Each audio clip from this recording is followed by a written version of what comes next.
بسم الله الرحمن الرحيم. الحمد لله والصلاة والسلام على رسول الله محمد وآله وصحبه ومن والاه. سورة النصر يعني سورة سركوتن كباس لفتح مكي سورة مدنية باس فتح مكة دكا بيش أوي روداوكا ربدا بيش روداني روداوكا واي جورا خبر بپیغمبر دا صلى الله عليه وسلم وباسی ئەو سەرکەوتنە گەورەی بۆ دەکا کە مێژووی مسلمانانی گۆڕانکاری بەسەرداهێنا تا فەتحی مەکە نەکرابوو کە لە ساڵی هەشتەمی کۆچیدا ئەوان پێغەمبەر فەتحی مەکەی کرد. پێغەمبەر بەردەوام دەبوایە سەحابەکانی بنێرێت بۆ شوێنان بۆ داعوەکردن و بڵاوکردنەوەی بانگەوازی ئیسلامی و زۆرێکیش لە عەرەبەکان چاوەڕێی ئەوەیان دەکرد تاخوا محەممەد بەسەر قوڕەیشیەکاندا سەر دەکەوێت یا سەر ناکەوێت دەتوانێت ئەو ماڵی یەخواپەرستیە وەرگرێتەوە یا وەرنەگرێتەوە کە پێغەمبەر صلی الله عليه وسلم فەتحی مەکەی کرد. مسلمانان چوونە قۆناغێکی دیکەوە. ئەو کاتە خەڵک بە مەجبوری هێندێکی و بەشێکیشی بە قەناعەتەوە کە کەوتنە یەقین و دڵنیایی کە پێغەمبەر صلی الله عليه وسلم دینەکەی ڕاستە و داهاتووی هەیە و سەر دەکەوێت و تەنها دەمێنێتەوە ڕوویان لە ئیسلام کرد و مسلمان بوون. جا دەفەرمێ ئیذا جاء نصر الله والفتح. ئیذا جاء کاتێک هات نصر الله، نصر یعنی پشتیوانی و کۆمەکی و یارمەتی خوا، والفتح و هەروەها خوای گەورە فەتحی مەکە ڕزگارکردنی مەکەشی پێبەخشی لە دەستی بتپەرستەکانی هێنایە دەرێ و تەسلیم بە تۆی کرد. ئیذا جاء کاتێک هات نەسر الله پشتیوانی و کۆمەکی و یارمەتی و سەرخستنی خوا، والفتح و هەروەها هات بۆت ڕوویدا و هاتە پێشێ سەرکەوتن و ڕزگاری مەکە. ئەوجار وەڕەئەیتە الناس دیتت خەڵکی يدخلون دێنە ناو في دین الله ئاینی خواوە ئەفواجە پۆل پۆل دەستە دەستە. پێشتر ئەگەر مسلمانان چووبن خەڵکیان مسلمان کردبێ ئەوجار خەڵک بۆ خۆی دێ مسلمان دەبێ. جاران ئەگەر خەڵک تاک تاک و بەدزی هاتووە ئەوجارەی خەڵک دەستە دەستە کۆمەڵە کۆمەڵە عەشیرەت دەماڵە بەیەکەوە دێن ئیعلانی ئیسلامەتی خۆیان دەکە. بەڵام دەبێ موقیفت چ بێت، هەڵوێستت چ بێت کاتێک کە خوای گەورە لە ژێر دەستەیی سەرکەوتنی بەنسیب کردی. لە دەربەدەری مەکە بە سەربەرزی گەڕاندیەوە مەکە لەوە کە خەڵک بەدزی مسلمان دەبێت و ناوێرن مسلمان بن، بەڵام ئێستا بە ئاشکرا دێن ئیعلانی ئیسلامەتی خۆیان دەکەن و مسلمانەتی خۆیان ئاشکرا دەکەن لە بەرامبەرتدا. دەبێت چی بکەی و ئینسانی ئیماندار لە کاتی خۆشی و هەستکردن بە نیعمەتەکاندا دەبێت هەڵوێستی چۆن بێ. ئیذا جاء کاتێک هات نەسر الله پشتیوانی و سەرکەوتنی خوا، والفتح و هەروەها ڕزگاری مەکە بۆت، وەڕەئەیتە الناس دیتت خەڵکی يدخلون دێنە ناو في دین الله ئاینی خواوە ئەفواجە دەستە دەستە. ئەو کارانە بکە. یەکەم فەسەبح ستایشی پەروەردگارت بە پاک ڕابگرە، بحەمدی ربک و سوپاسی پەروەردگاریشت کە، وەستەغفرهو داوای لێخۆشبوونیشی لێ بکە بۆ خۆت و بۆ خەڵکی مەکە و بۆ ئەوانەی کە دێن تازە مسلمان دەبن کە دواکەوتۆن. فەسەبح خوای گەورە پەروەردگاری خۆت بە پاک ڕابگرە، بحەمدی ربکە و هەروەها ستایشی پەروەردگاری خۆت بکە، وەستەغفرهو و داوای لێخۆشبوونیش بۆ خۆشت کە ئەگەر کەم و کوڕی و ناتەواویەکت هەبوو بێ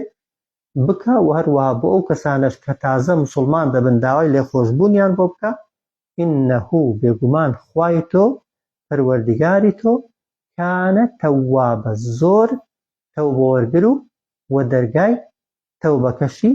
هەمیشە بەکراوەیی دەمێنێتەوە هەتا ڕۆژی دوایی کە معلومە لە ناو مەکەدا خەڵکی زۆر تاوانکار و خراپەکاری تێدا بوو کە تاوانی گەورەیان بەرامبەر بە مسلمانان کردبوو. ئەوانەی پێغەمبەریان دەرکردبوو صلی الله عليه وسلم یا لە دەرکردنی پێغەمبەردا هاوبەش بوون هەر لە مەکەی بوون قاتیلی حەمزە لە مەکەی بوو مەسەلەن هیند کە نەخشەکێشی کوشتنی حەمزەی بوو هەر لەوێ بوو عەکرەمەی کوڕی ئەبوو جەهل کە یەکێک بوو لە دژە سەر سەختەکانی پێغەمبەر و مسلمانان هەر لەوێ بوو و خەڵکی مەکەش چاوەڕێی ئەویان نەدەکرد پێغەمبەر صلی الله عليه وسلم لێیان خۆش بێ چاکترین اختیار لە مێشکی ئەواندا ئەوە بوو کە پێغەمبەر بە کۆی لێیان کا و کاتە هەمووان کاتە عەبدی خۆی یان تۆڵەی هەموو زوڵم و ستەمەکەیان لێ بکاتەوە بەڵام پێغەمبەری خوا صلی الله عليه وسلم کاتێک کە هەموویانی کۆ کردەوە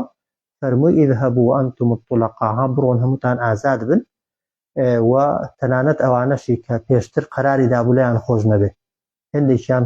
قەراری دابوو فەرمووی ئەگەر بە دیواری کەعبەشتانەوە دیتن خۆیان هەڵواسیوە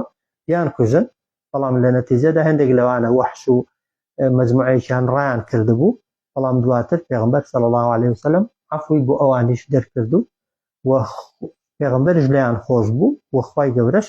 دەرگای تەوبەی تەبەن بەڕووی کەسیاندا دانەخست و تا قیامەتش بۆ کەس دایناخ ئیذا جاء نەصر الله والفتح کاتێک هات پشتیوانی و سەرکەوتنی خوا و ڕزگاری مەکە ورأيت الناس يدخلون بینیت خەڵکی دێنە في دین الله ناو ئاینی خواوە ئەفواجا پۆل پۆل و دەستە دەستە ئەو فەسەبح بە پاکی ڕابگرە بحەمد ربک و هەروە ستایشی پەروەردگارشت کە وەستەغفره داوای لێخۆشبوونیشی لێ بکە بۆ خۆت و بۆ ئەوانەی کە شوێنکەوتەی تۆن ئینەه کانە تەوابە بێگومان خوای گەورە زۆر تەوبە وەرگر و دەرگای تەوبەکەشی هەموو کرا هەموو شەکراوەیە بەڵام ئەوەی لە قورئاندا ئیشارەتی پێکراوە ئەوانەی پێش فەتحی مەککەی ئیمانیان هێناوە و لەگەڵ پێغەمبەردا بوون لەگەڵ ئەوەی کە لە دوای فەتحی مەککەی ئیمان دێنن وەکو یەکن بێگومان وەکو یەکنن ئەوەی پێش فەتحی مەککەی پشتی پێغەمبەری گرتبێ صلی الله عليه وسلم لە تنگانەدا لەگەڵی بووبێ هیجرەتی کردبێت جیهادی کردبێت و هەروەها ماڵی و سامانی خۆی و بە خوێنی خۆی بەرگری و دیفاعی لە دین کردبێ بەڵێ هەردووچیان بەهەشتین و خوای گەورە بەڵێنی بەهەشتی بە هەر هەمووان داوە بەڵام بێگومان ئەوەی لە تنگانە و لە نەڕەحەتیدا دەبێتە پێشەنگ و دەبێتە قودوە هیچ کاتێک خوای گەورە لە قیامەتێ وەکو کەسەکەی دیکە مامەڵەی لەگەڵ ناکە لە بەهەشتێ بێگومان شوێن و جێگای ئەو کەسانە زۆر گەورەترە جا ئەو سوورەتە تەبان لە حەجی ویداعی ماڵ ئاوایی تەبان پێش ئاەتەکانی سوورەتی مائیدە کە اليوم أكملت لكم دينكم ئەو سوورەتە هاتە خوارێ کە پێغەمبەر لە حەجی ماڵ ئاواییدا 114,000 سەحابەی لەگەڵ بووە ئێستا فەتحی مەککەی نەکراوە تەبان ئەو سوورەتەی بۆ دێتە خوارێ سەحابەکان زۆریان تەبان بەو سوورەتەی بە ئیشارەتی سوورەتەکەی تێدەگەن کە پێغەمبەر صلی الله عليه وسلم کاتی وەفاتی هاتووە هێندێک لەوانەی کە زۆر بیریان لە ناوەڕۆکی سوورەتەکەی نەکردێتەوە خۆشحاڵ بوون و دڵیان خۆش بووە بەڵام هێندێکی دیکە ئیمامی عومەری کوڕی خەتاب عەبدوڵای کوڕی عەباس ئەوانە کە لە ئیشارەت و ئاماژەی قورئان تێگەیشتون گریانیان هاتووە لەگەڵ خوێندنەوەی سوورەتەکە و گوتویانە ئەو ئیشارەت و ئاماژەیە بۆ وەفاتی و نزیک بوونەوەی مردنی پێغەمبەر صلی الله عليه وسلم چونکە پێغەمبەر معلومە بۆ ئەوەی هاتووە دینەکەی خۆی سەرخا کە سەرکەوت و دینەکەی گەیان پێغەمبەر ئیشی نامێنێت و وەزیفەکەی تەواو دەبێت کە وەزیفەکەی تەواو بوو ماڵی ڕاستەقینە و ماڵی حەقیقی ئیمانداران و بە تایبەتی پێغەمبەران قیامەتە نەک دنیا صلی الله عليه وسلم